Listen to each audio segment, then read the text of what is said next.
Bonjour tout le monde, j'espère que je vous retrouve dans une très grande forme et que vous avez profité au maximum de cette journée exceptionnelle parce qu'il faisait vraiment beau et on a commencé à avoir la chaleur du printemps.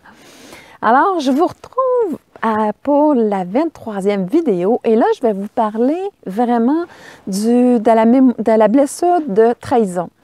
Alors, dans cette blessure de trahison-là, il y a toujours la notion de mensonge, de déni. On se ment soi-même ou il y a quelqu'un d'autre qui nous a menti. Et quand on était plus petit, on ne savait pas que la personne était en train de nous mentir. On pensait qu'elle nous disait la vérité. Je vais prendre juste un exemple, à savoir, tu ne peux pas dénoncer ton père qui a fait un abus parce qu'à quelque part, tu vas emmener la honte sur la famille. Combien de fois je l'ai entendu, cette histoire-là, à travers mes 15 ans de coaching? Et à ce moment-là, ben oui, ça en est une trahison et l'enfant n'est pas habilité à l'âge qu'il a d'avoir ce discernement puis de dire « ça n'a pas de sens ». Il y a quelque chose qui sait que ça ne marche pas, mais il n'est pas en train d'avoir cette directive-là, cette force-là pour dire qu'il a développé assez ses ressources pour dire « non, c'est pas vrai, je vais aller dans ce que moi je crois ». Et à ce moment-là, eh bien, c'est toutes sortes de trahisons comme ça. Aussi, sur notre personne, on avait des côtés exceptionnels et les parents, des fois, n'étaient pas confortables. Ou un professeur, peu importe l'environnement qu'ils ont été.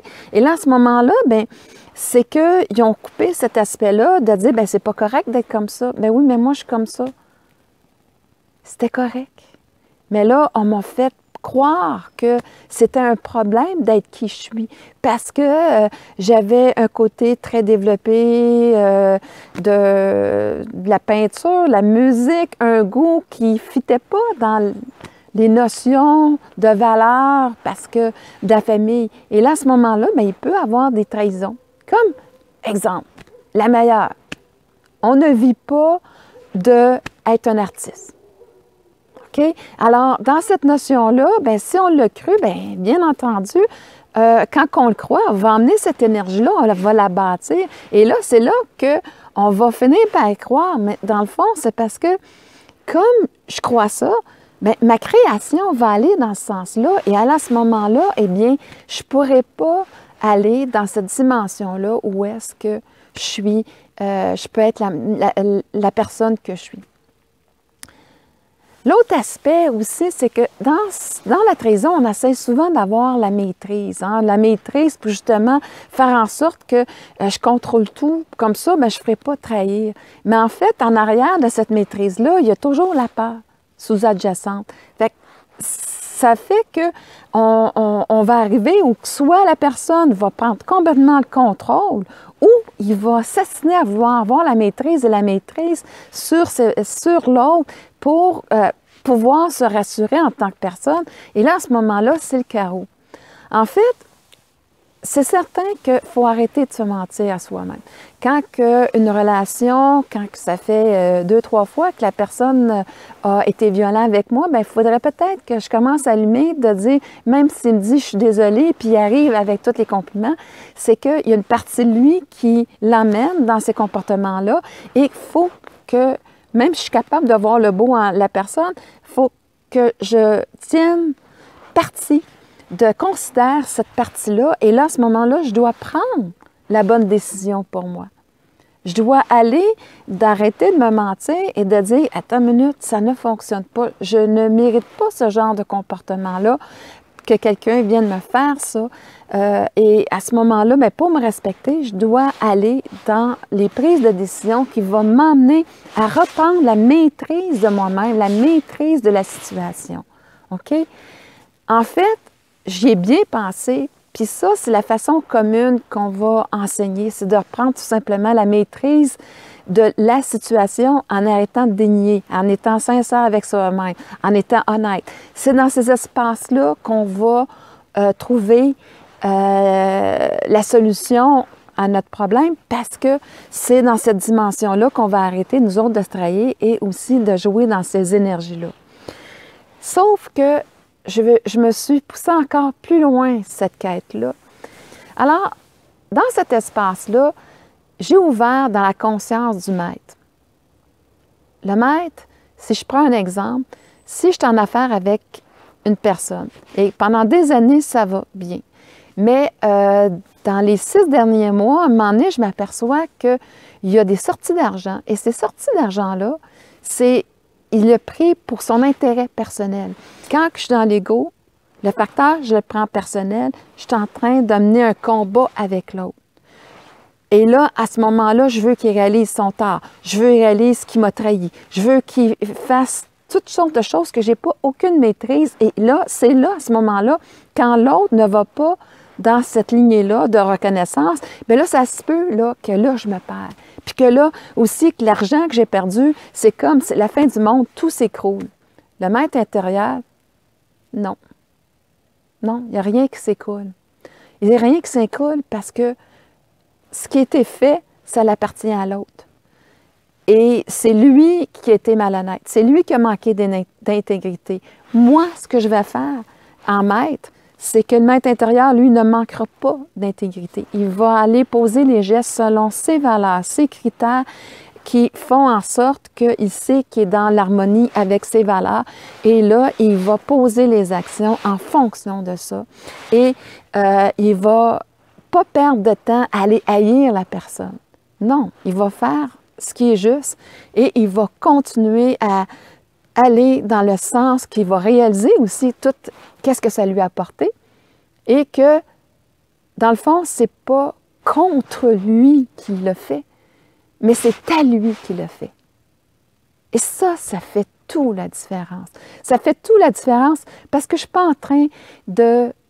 L'ego, lui, il va vouloir que l'autre aille le reconnaître. Il va vouloir se battre. Le maître intérieur, en prenant cette perception-là, non, ça t'appartient. Tu vivras les conséquences que c'est. Entre autres, de perdre un super de bon partenaire. On faisait une bonne équipe. Malheureusement, tu as trahi. Alors, tu ne le reconnais pas et tout ça, bien moi, je vais tout simplement poser les gestes qu'il faut pour faire en sorte que moi, je sois en harmonie et l'environnement que le maître veut, c'est un environnement serein, équitable, juste. Donc, il n'ira pas continuer sa collaboration. Mais par contre, il sait, même si au niveau de l'argent, il a tout perdu, il sait quand même que ce qu'il a appris, c'est en lui et qu'il va pouvoir rebâtir. Il va pouvoir rebâtir et pas dans vouloir prouver avec son ego. Non, il va rebâtir avec un environnement qui va être juste. Il n'y aura pas peur plus de dire « y a-t-il quelqu'un qui va me trahir? » Non. Il sait très bien que c'est des choses qui peuvent arriver. Et est-ce que, par contre, il va se dire « Est-ce que je pourrais faire un petit peu plus attention à regarder, tu sais, j'avais peut-être vu des signes que j'avais pas voulu voir. Et là, à ce moment-là, ces signes-là, bien, l'attitude qui était différente, je voyais que ses valeurs étaient en train de changer. Donc, en fait, c'est aussi ça qui m'a mis la puce à l'oreille, que c'est pour lui que son partenaire l'avait trahi. Et c'est là qu'il a commencé à investiguer. Mais il a fait ce qui est juste. Et surtout, c'est que c'est pas perdu. Il ne s'est pas perdu dans la guerre de l'ego, parce que souvent, on va se déconnecter de nous-mêmes et on va commencer aussi à agir contre notre personnalité. Se mettre en colère, accuser l'autre, faire en sorte que je prenne des actions finalement qui peuvent même être injustes de la façon qu'ils sont faites. D'accord? Moi, ce que je veux que vous reteniez, qui est tellement, tellement important pour moi, parce que, tu sais, on a toujours parlé que en arrière, c'est que la trahison, c'est le contrôle. On veut avoir le contrôle, on veut avoir la maîtrise. Ça ne peut pas se passer dans l'ego, il faut se déposer dans le maître intérieur. Et la façon de le faire, comme j'ai dit, c'est que l'ego, lui, il prend tout personnel, donc il va s'inclure dans le geste. Il va le prendre personnel. Si tu m'as trahi, et je reviens avec cette belle phrase-là, le maître a dit non, c'est pas moi qui t'ai trahi, c'est toi. Et maintenant, je vais poser les gestes qui sont justes et tu vivras les conséquences.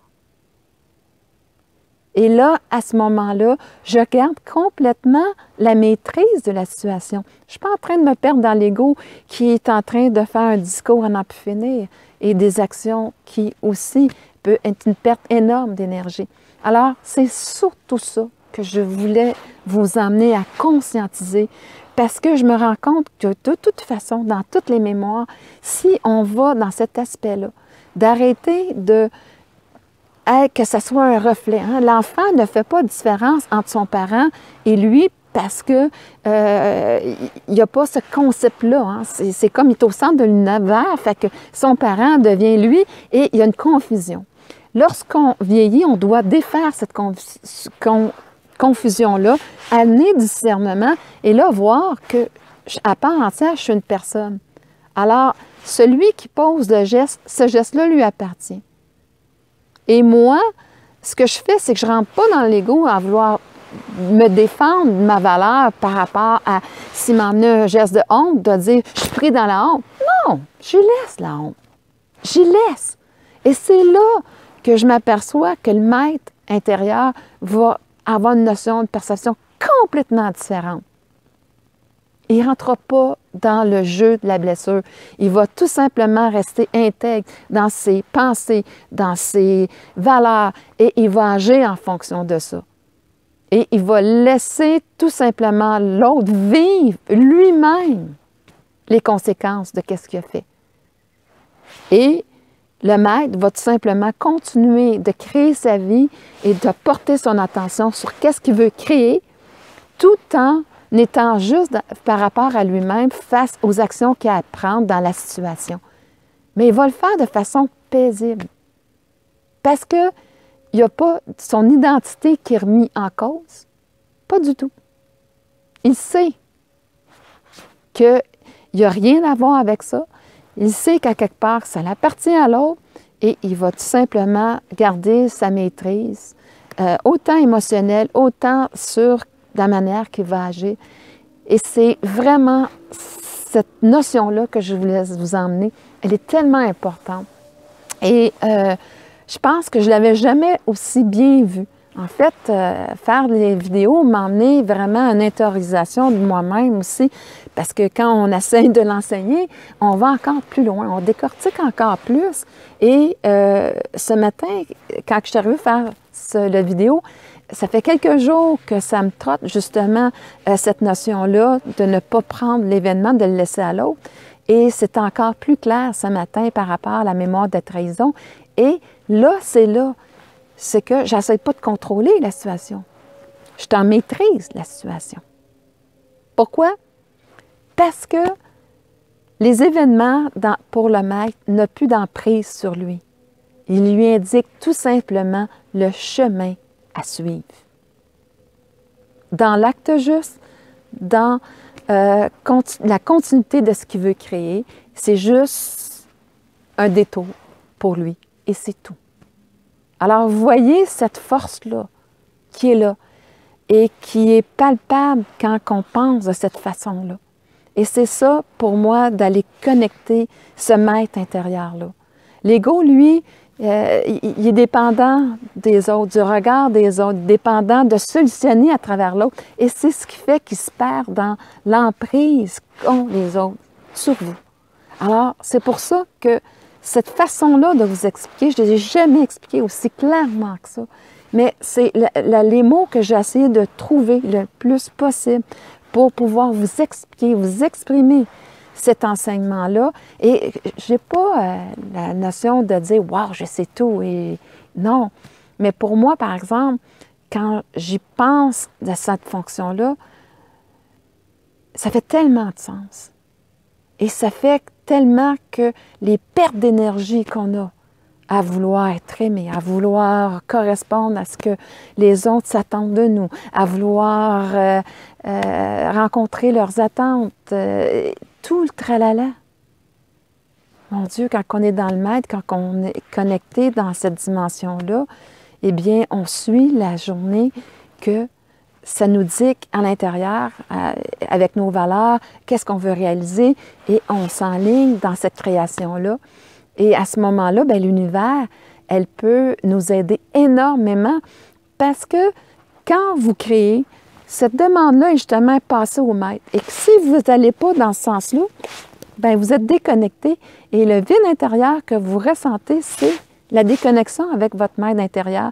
Vous avez conscientisé c'est quoi ses valeurs, c'est sa façon de penser et tout ça, parce que vous êtes en harmonie à ce moment-là avec vous. Mais si vous vous déconnectez pour avoir plaire, pour pas faire en sorte que l'autre se sente dérangé ou quoi que ce soit, bien, c'est que cette déconnexion-là, c'est là où est-ce que vous vous sentez mal. C'est là, à quelque part, que vous êtes plus bien avec vous autres.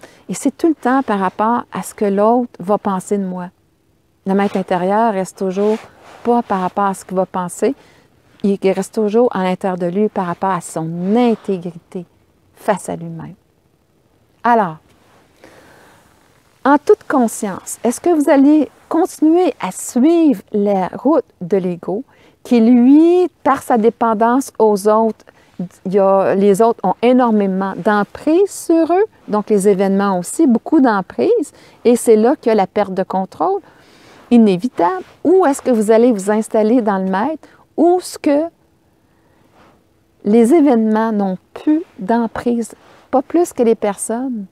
Par contre, ça lui donne la maîtrise de savoir poser le geste où est-ce que je m'en vais à partir de qu'est-ce qui est là. Alors, je reste dans la réalité et là, à ce moment-là, eh bien, je vais prendre les actions qui sont justes et adéquates pour continuer d'être en harmonie avec moi-même, être intègre et surtout de continuer de transmettre cet amour-là, de le vivre à l'intérieur de moi. Voilà ce que le maître intérieur peut vous apporter. Et j'espère que ça leur a éclairé pour vous cette notion-là. Et j'espère que, en fait, le choix vous appartient. Et si on parle du libre arbitre, en fait, c'est ça le libre arbitre, lequel que vous allez choisir. Et à ce moment-là, regardez, c'est un apprentissage, tout ça, mais je vous emmène à réfléchir sur les points que je vous ai emmenés parce que je pense qu'ils sont très importants et ça va vraiment amener un éveil de conscience à l'intérieur de vous de comment pouvoir reprendre cette maîtrise-là et devenir le maître de votre vie et devenir le plein créateur de votre vie. Et parce que là, à ce moment-là, vous allez aller dans la même direction que votre maître intérieur de façon consciente. Alors, à ce moment-là, votre pouvoir de création est vraiment quintuplé parce que vous offrez plus de résistance à votre maître intérieur, vous allez dans le même sens. Alors, sur ce, je vous souhaite une excellente soirée et on se revoit demain pour la 24e journée. Et je vais parler, bien entendu, la dernière, c'est la blessure de l'injustice. Alors, bonne soirée!